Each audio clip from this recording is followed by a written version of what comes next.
আদিগুরু মাতা পিতার চরণে প্রণাম জানাই, দীক্ষাগুরু শিক্ষাগুরুর চরণে প্রণাম জানাই, এই জায়গার ভাগ্যবান কমিটির বাবা দাদাদের চরণে, এলাকাবাসী উপস্থিত যত সাধুগুরু বৈষ্ণব ও বৈষ্ণবীগণ সবাকার শ্রাদ্ধ চরণে রইল আমার শত সহস্র কোটি ভক্তিমূলক দণ্ডবোধ প্রণতি।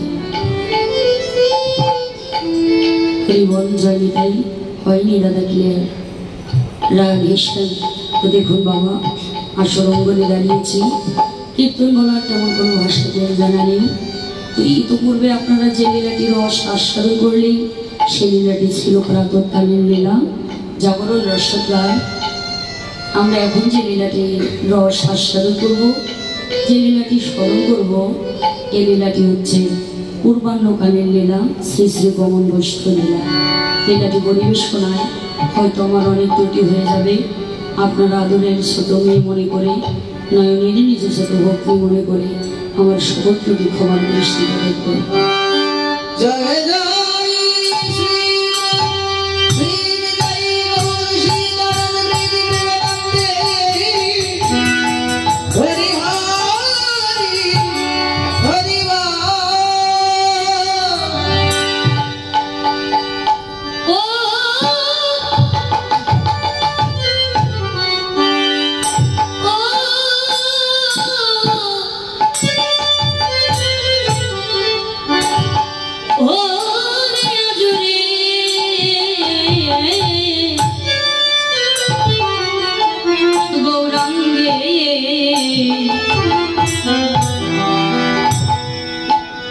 হে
যোগপীঠ শ্রীধাম নবদ্বীপ শ্রীবাস অঙ্গন। আলোচ্য বিষয় পূর্বাহ্নকালীন লীলা, শ্রী শ্রী গমনগোষ্ঠ লীলা। লীলার সময়সূচি 6 দণ্ডকাল। আধুনিক সময়ের পরিমাপে 2 ঘন্টা 24 মিনিট। লীলার বিষয়বস্তু পূর্বাহ্নকালীন সময়ে শ্রীনন্দের নন্দন কৃষ্ণ মা যশোমতীর একমাত্র পরাণের পরাণ গোপাল মায়ের ঘর হইতে বের হয়ে ধেনুবৎস বাস্ত্রীগণকে সঙ্গে নিয়ে, সখাগণকে সঙ্গে নিয়ে সিঙা বেনু মুরলীর ধ্বনি করিতে করিতে, হই হই রব করিতে করিতে গোপাল আমার সখাদের কাঁধে হাত রেখে নেচে নেচে গোষ্ঠের পথে গোষ্ঠের পাল চালনা করবেন। লীলা রস আস্বাদনকারী আমাদের একমাত্র নদিয়া বিনোদ, যিনি এই বিশ্ব ব্রহ্মাণ্ডের অগণিত জগৎ জীবের প্রাণ, কলির পতিত পাবন গৌরাঙ্গ সুন্দর। লীলা স্মরণকারী আজকের এই অগণিত সাধক বৈষ্ণব গৌরীয় ভক্তগণ। শ্রীল নরোত্তম দাস ঠাকুর মহাশয় তিনি শ্রী শ্রী প্রেমভক্তি চন্দ্রিকায় বর্ণনা করলেন। সাধন শরণ লীলা সাধন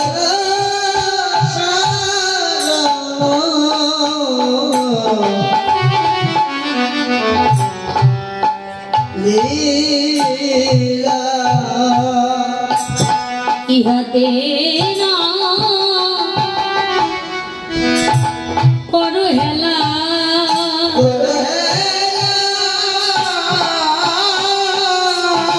তাই মনে করিয়া সুষা ব্রজে নন্দের সুত বলি যারে বলি ভাগবতে গা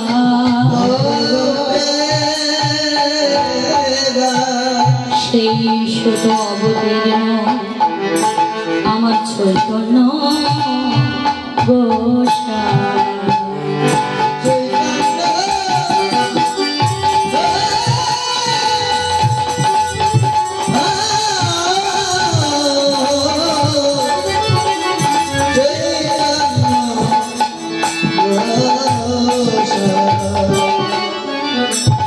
সাধন স্মরণ লীলা।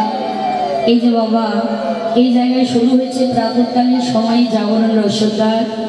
এখন যে লীলা গমনগোষ্ঠ লীলা, মধ্যাহ্নকালীন সময় হবে সূর্য পূজা, অপরাহ্নকালীন সময় হবে উত্তরাগোষ্ঠ বা ফেরতগোষ্ঠ লীলা, সায়ংকালীন সময়ে শ্রীরূপ বর্ণ, প্রদোষ রাত্রিতে অভিসার পর্যায়ে যাওয়া, মধ্যরাত্রিতে রাস, নিশান্ত অর্থাৎ শেষ রাত্রিতে অলস।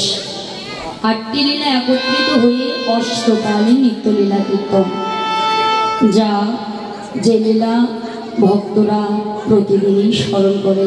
তবে কারা গো?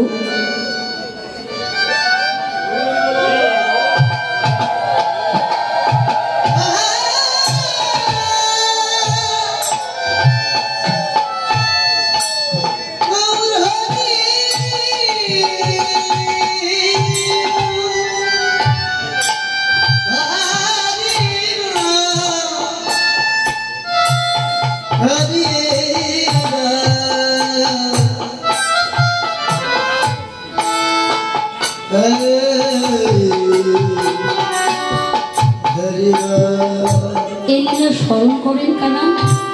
আমার মতো অনাচারী, পাপাচারী, দুরাচারী, ব্যভিচারী, অত্যাচারী, কৃষ্ণ বহির মুখ জীব, তারা নয় বাবা। এই লীলা স্মরণ করেন যারা ভাবক, যারা প্রেমিক, যারা রসিক, যাদের গৌর বলতে নয়ন বাড়ি নিগমিত হয়, যারা জগতে ভাবে যে এই জগতে গৌর বিনা আমার আর আপন জন কেউ নেই, আমার আপন বলিতে একমাত্র গৌর আপন, যারা গৌরহরিকে একান্ত আপনজন মনে করেন, যারা নিজের দেহ মন প্রাণ জীবন যৌবন সর্বস্ব গৌর চরণে সঁপে দিয়েছেন, এমন অনুরাগী ভক্ত যারা, তারা প্রতিদিন ভাবনার ঘরে বসে বসে দেহ মন চিত্ত উজাড় করে দিয়ে আমার গৌরহরি, আমার সেই রাধা গোবিন্দের অপ্রাকৃত জগতের অপ্রাকৃত লীলা তারা স্মরণ করে। কারণ স্মরণেই জীবের একমাত্র ভজন। বললেন যে যত বেশি এ লীলা ভাবনা করবে তার তত বেশি ভজনের পথ ঊর্ধ্বগামী। এ লীলা ভাবনাই একমাত্র জীবের ভজন। তো আজ ব্রজভাবের গৌর ব্রজলীলা স্মরণ করে ব্রজ ভাবে বিভোর হল। আজুরে গৌরাঙ্গের মনে কি ভাব উঠিল, ধবলি শাওলি বলে গৌরামার সভনে ডাকিল। গৌরামা ডাকিতে লাগিল, গৌরামা ডাকিতে লাগিল, ও ধবলি শাওলি বলে গৌরামার ডাকিতে লাগিল। ধবলি শাওলি বলে গৌরামার ডাকিতে লাগিল, ও ধবলি শাওলি বলে ডাকে ডাকে বহু তুলে ধবলি শাওলি বলে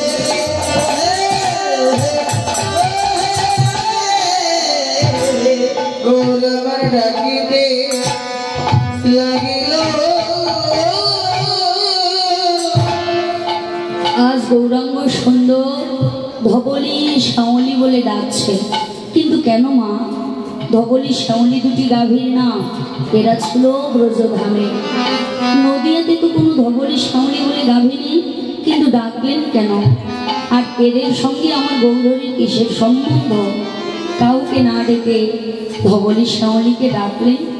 বললেন ধবলি শাওলি হলো গৌরহরির খুব কাছে, এরা হলো ভজনের ভক্ত, ভজনের পথে নেবে বলে আজ তিনি ধবলি শাওলি বলে ডাকছেন। তো ধবলি শাওলি এরা ছিল ব্রজধামে, নদিয়াতে কি ধবলি শাওলি নেই? বললেন আছে গো, এই নদিয়াতেও ধবলি শাওলি আছে। তবে কারা? এই যে বাবা, আমরা এই বিশ্ব ব্রহ্মাণ্ডের অগণিত কলিজি, আমরাই ধবলি, আমরাই শাওলি। আমাদেরকে গৌরাঙ্গ সুন্দর ভজনের পথে নেবেন বলে আজ তিনি ধবলি শাওলি বলে ডাকছেন। ওরে ধবলি, ওরে শাওলি, তোরা অমন করে মায়ার ঘরে আর ঘুমিয়ে থাকিস না। যদি মায়া থেকে মুক্তি পেতে চাস, ওহে বিশ্ব ব্রহ্মাণ্ডের অগণিত জগৎজি,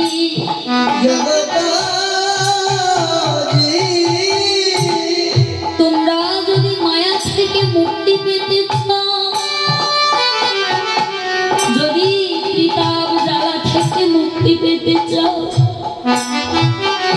যদি বারবার জঠর যন্ত্রণা ভোগ করতে না চাও, যদি নিত্যকালের আশ্রয়ে ফিরে যেতে চাও, কলিজি সকল আত্ম অভিমান অহংকার লোভ লালসা কাম কামনা বাসনা আভিজাত্য প্রাচুর্য ঐশ্বর্য সব কিছু পরিহার করে মায়া ছিন্ন করে পথ মাঝে এসে দাদা একবার দৈনতার সঙ্গে এই বস্তু মাথাতে নিচু করে কলিজি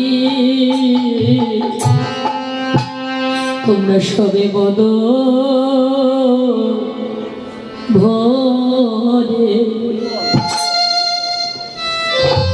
বদন ভরে হরি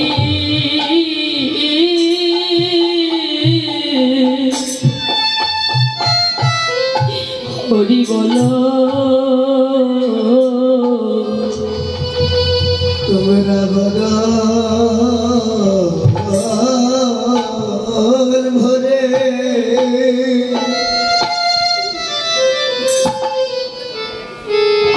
বদল ভরে হরি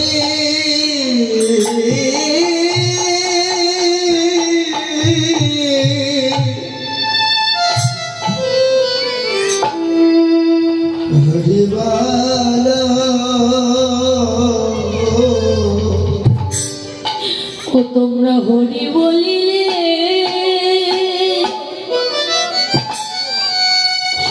বদরে হরি বলিলে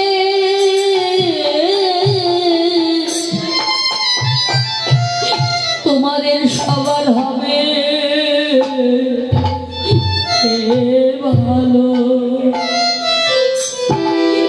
একবার বদল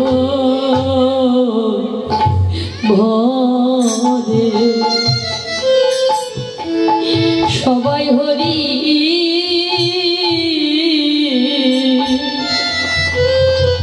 হরি বলো তোমরা হরি বলিলে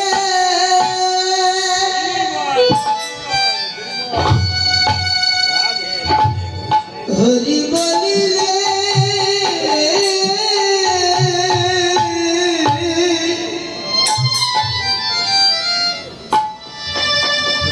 তোমাদের হবে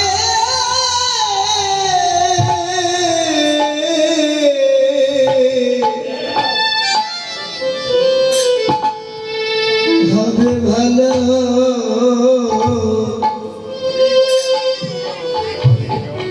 তোমরা বদল ভরে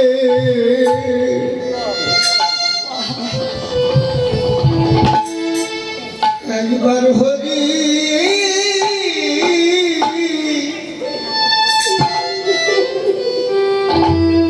হরি বলা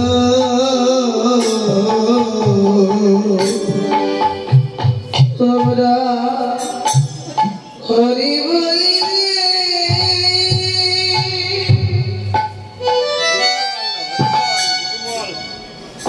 হরি বলিলে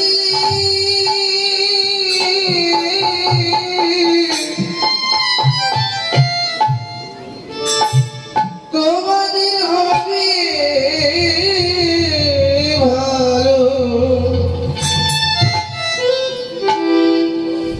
তোমরা বদল ভরে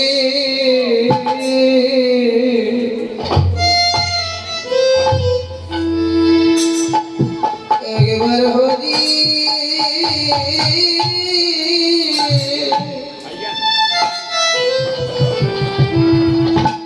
হরি বলো হরির নাম বিনা আর কোনো গতি না হরি নাম বিনা দুর্গতি না হরির নাম হলো জীবের একমাত্র পথের সম্বল এই নাম বিনা আর কোনো গতি না হরি নাম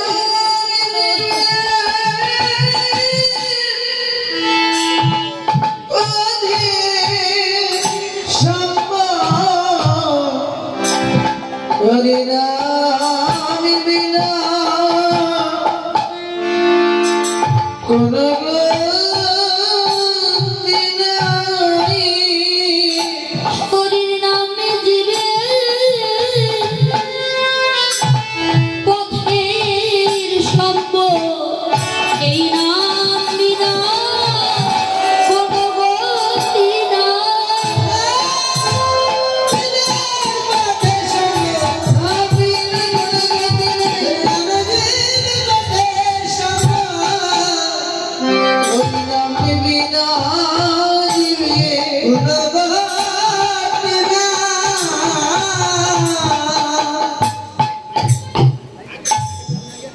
আজ ব্রজ ভাবের গৌর কলির জীবের মঙ্গলার্থে, কলির জীবের কল্যাণের লাগি, কলির জীবের মুক্তির জন্য আজ ব্রজ ভাবের গৌর ধবলি শ্যামলি বলে ডাকছে। ওরে জীব,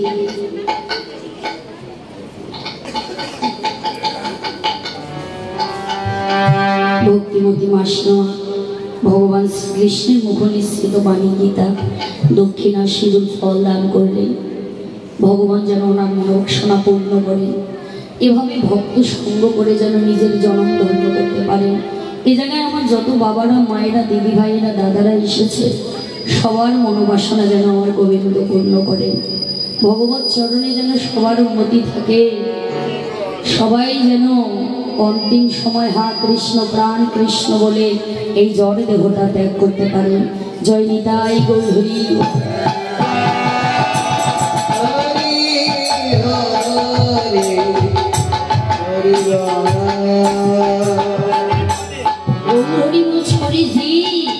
তোমরা যদি ত্রিতাপ জ্বালা থেকে মুক্তি পেতে চাও, ত্রিতাপ জ্বালা আদি ভৌতিক, আদি দৈবিক, আদি আধ্যাত্মিক, ত্রিতাপ জ্বালায় ত্রাহি ত্রাহি জীবের অবস্থা। তোমরা যদি ত্রিতাপ জ্বালা থেকে মুক্তি পেতে চাও, এই যে বাবা ত্রিতাপ জ্বালা জীবের হলো কি করে? শাস্ত্রে বললেন যে প্রত্যেকটি লৌকিক শরীরে একটি করে ভবব্যাধি রোগ আছে। প্রত্যেকটি লৌকিক শরীরে জীবের একটি করে ভবব্যাধি রোগ। আচ্ছা, এই ভবব্যাধি রোগ হলো কিভাবে? শাস্ত্র বললেই সেই দোষে মায়াকা বলায় বান্ধিল, কৃষ্ণ ভুলি যেই যে অনাদি বহির্মুখ, অতএব মায়া তারে দেয় না দোষ।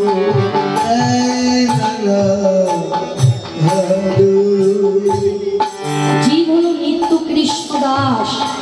তুমি আমার প্রভু, আমি তোমার দাস। তুমি আমার সেবক, আমি তোমার সেবক। এই যে জীব নিত্য কৃষ্ণ দাস, তাহা ভুলি গেল, সেই দোষে মায়া তার গলায় বান্ধিল। কৃষ্ণকে ভুলে যাওয়া মাত্রই জীবের ভবব্যাধি রোগ হয়ে গেল। তো দেখুন বাবা, কারো যদি রোগ হয়, রোগের জ্বালা আছে, আছে না? এই ভবব্যাধি রোগের কি জ্বালা নেই? বললে না আছে গো, ভবব্যাধি রোগেরও জ্বালা আছে। তবে ভবব্যাধি রোগের জ্বালা হলো ত্রিতাপ জ্বালা। আদি ভৌতিক, আদি দৈবিক, আদি আধ্যাত্মিক, জরা মৃত্যু ব্যাধি, এগুলো হলো ভবব্যাধি রোগের জ্বালা। তো যদি অসুখ হয়, ভালো ডাক্তারের পরামর্শ অনুযায়ী যদি ওষুধ সেবা করা যায়, তাহলে রোগ থেকে মুক্তি পাওয়া যায়, তাই না? আচ্ছা, এই ভবব্যাধি রোগে জ্বালা থেকে আমরা কি মুক্তি পাবো না? পাবো না বাবা। যে জ্বালায় জর্জরিত আমাদের অবস্থা, যে জ্বালায় ত্রাহি ত্রাহি জীবের অবস্থা, এই জ্বালা থেকে কি আমরা মুক্তি পাবো না? বললেন পাবো, পাবে গো। এই ত্রিতাপ জ্বালা থেকেও মুক্তি পাবে। তবে কিসে? শাস্ত্রে বললে চেত দর্পণ মার্জন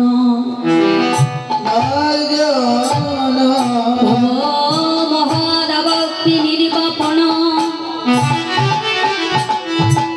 শ্রেয় কৈরব চন্দ্রিকা বিতরণ বিদ্যাবধূ জীবনম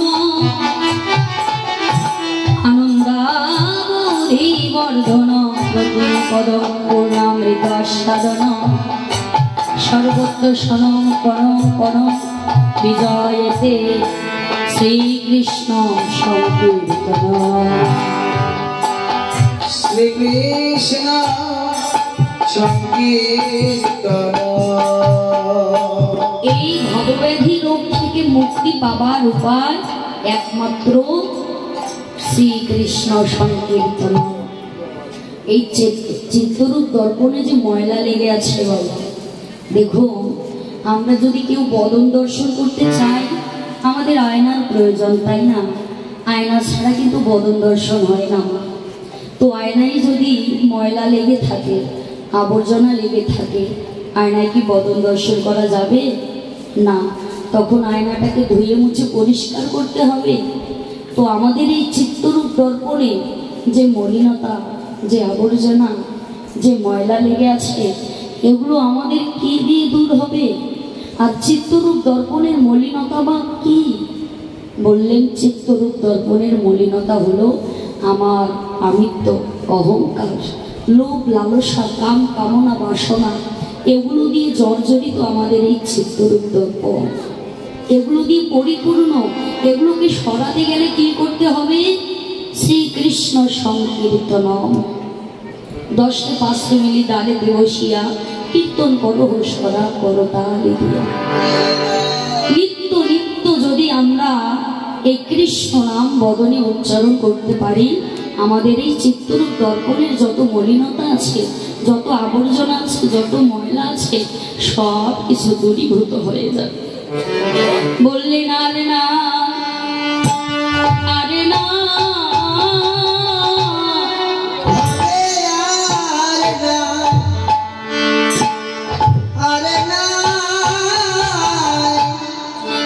এই ভবব্যাধি নির্বাপনের উপায় হবে আর না, আরে না, এই ভবব্যাধি নির্বাপনের উপায় ভবে আর না, আরে না, এই ভবব্যাধি নির্বাপনের উপায় কৃষ্ণ নাম বিনা ভবব্যাধির ওষুধ, ভবব্যাধি নির্বাপনের উপায়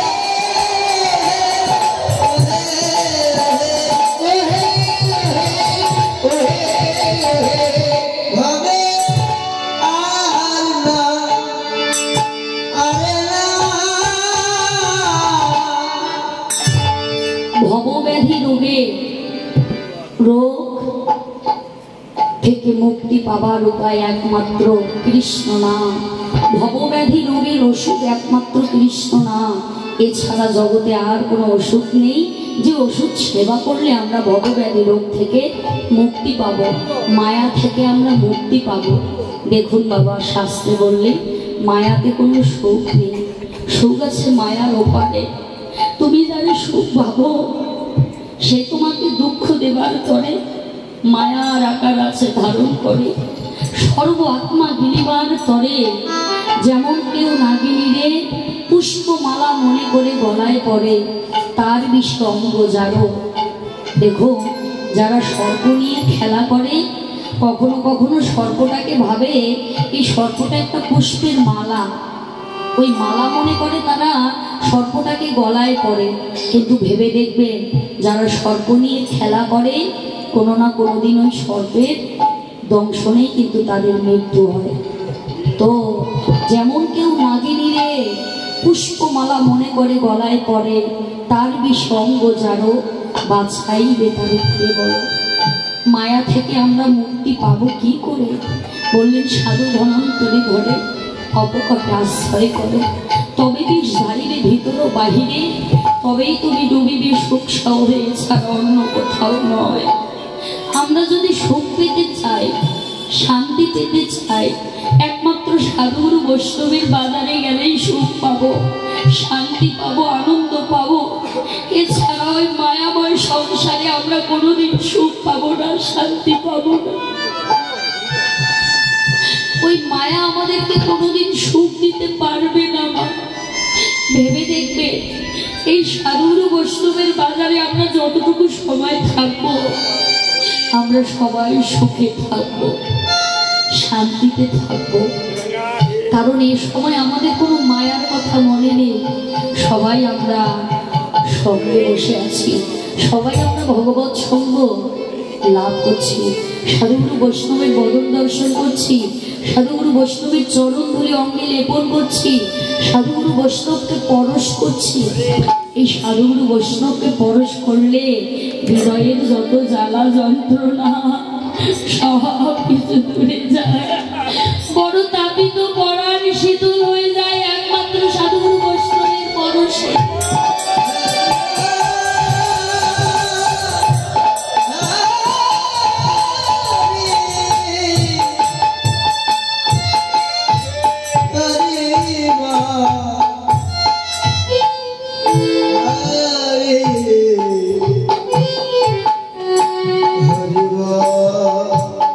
তাই যারা ভাবুক, যারা প্রেমিক, যারা রসিক বাবা, তারা এই মায়াময় বিষয়ের চিন্তা করে না।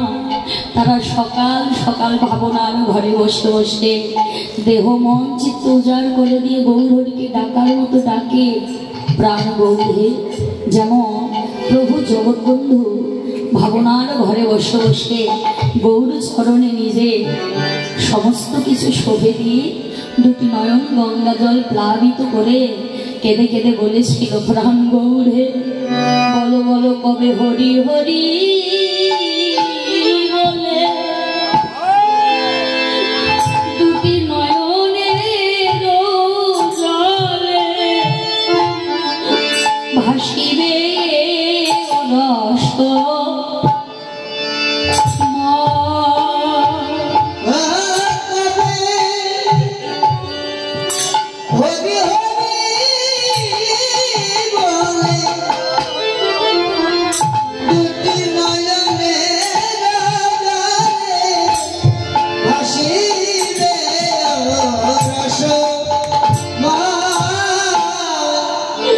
বলিতে গৌরাঙ্গ এই অবশ্য হবে অঙ্গ যুগল প্রেমেতে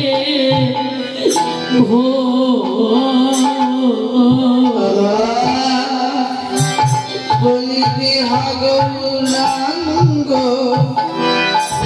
অবশ্য হবে অঙ্গ যুগল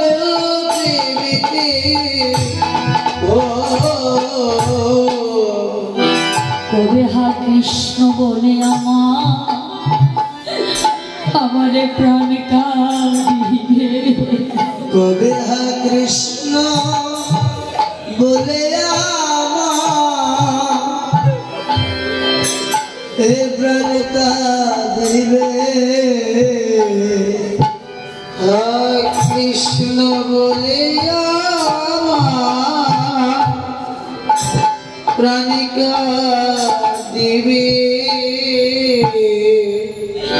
কবে সংসার বাসনা আমার তুচ্ছ হবে, কবে হা কৃষ্ণ বলে আমারে প্রাণ কাঁদিবে, কবে সংসার বাসনা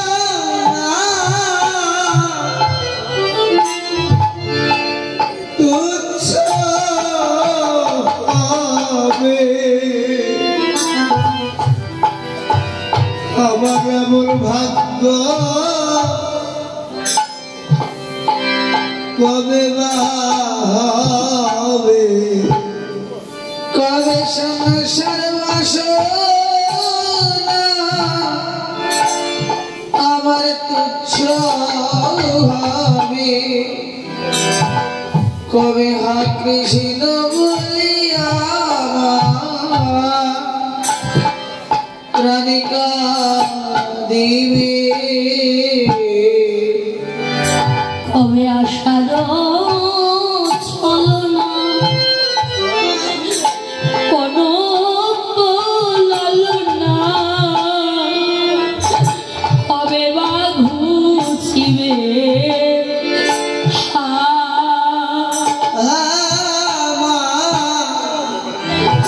কবে আশা ছলনা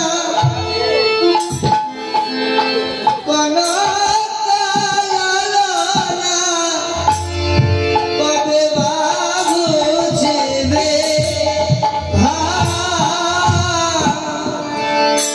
আর হেন বিপদে রাখিবেন শ্রীপদে আমার প্রাণ নিত্যানন্দ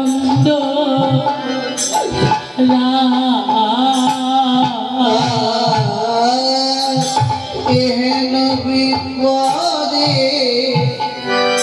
রাখিবে শ্রীপদে জননী আনন্দ রায়। কবে দয়াল নিতাই ছাদে করুণা হবে, কবে দয়াল নিতাই চাঁদে করুণা হবে, দয়াল নিতাই চাঁদে করুণা হবে। আমি সকল অভিমান ভুলে যাব, কবে দয়াল নিতাই চাঁদে করুণা হবে। সকল আত্মভিমান ভুলে যাব, কবে দয়াল নিতাই চাঁদে করুণা হবে। কবে জয় জয় দিয়া প্রবেশিব গিয়া মধুর শ্রী বৃন্দাবনে।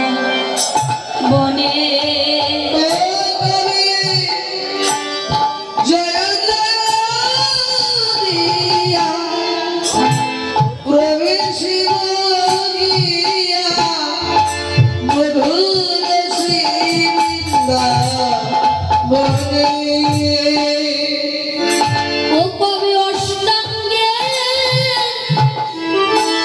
পরি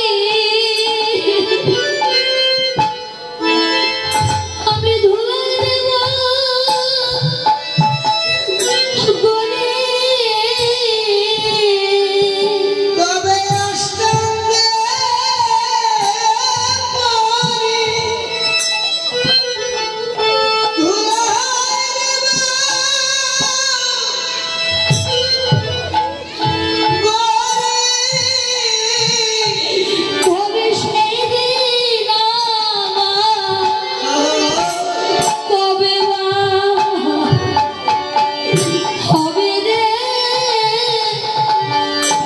অষ্টাঙ্গে পরি কবে সেই দিন আমার, কবে বা হবে রে অষ্টাঙ্গে পরি। ব্রজের ধুলায় গড়া গড়ি দেব সেই দিন কবে বা হবে।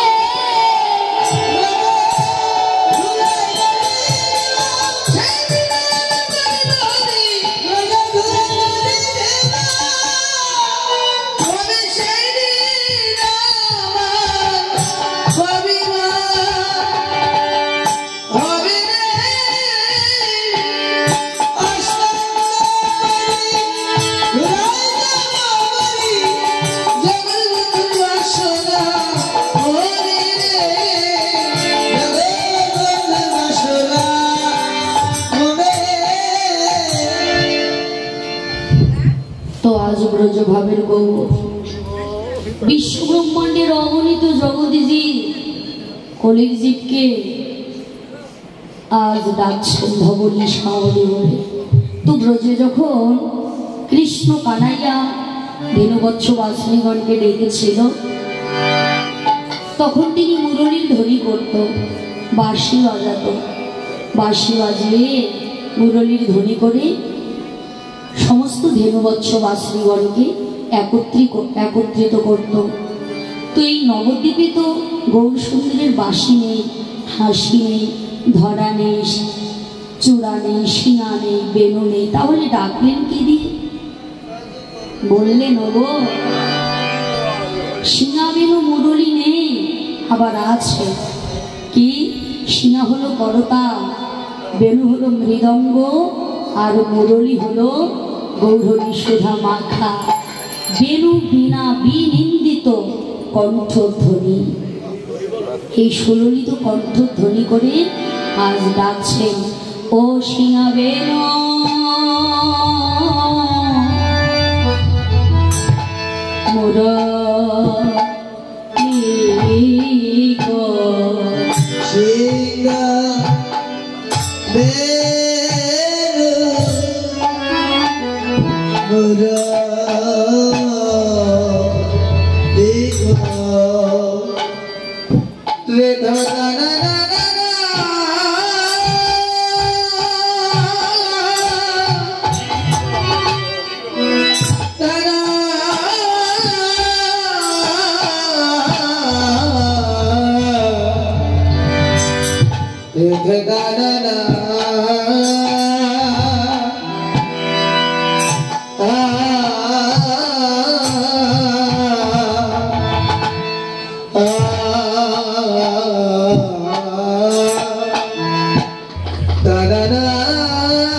সমস্ত গাভীগুলির নাম ধরে ধরে ডাকিতে লাগিল ডাকে আয় আয় রে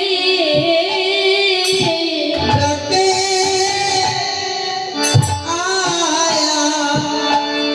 আয় রে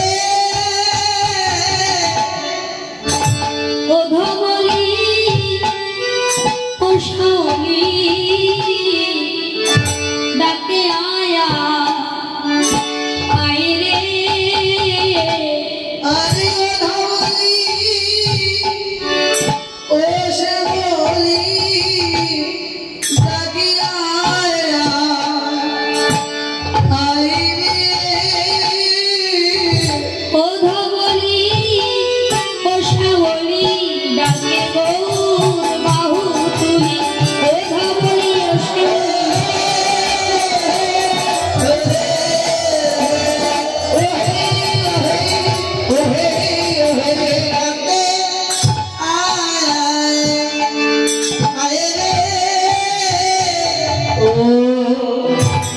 সিংহাবেন মুরলী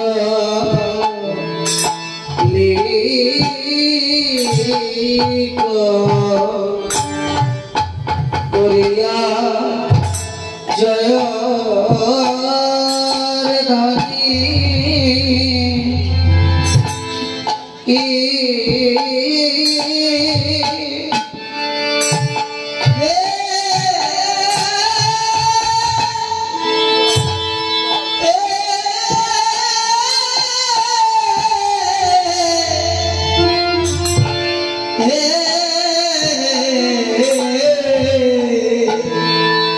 হরি হরি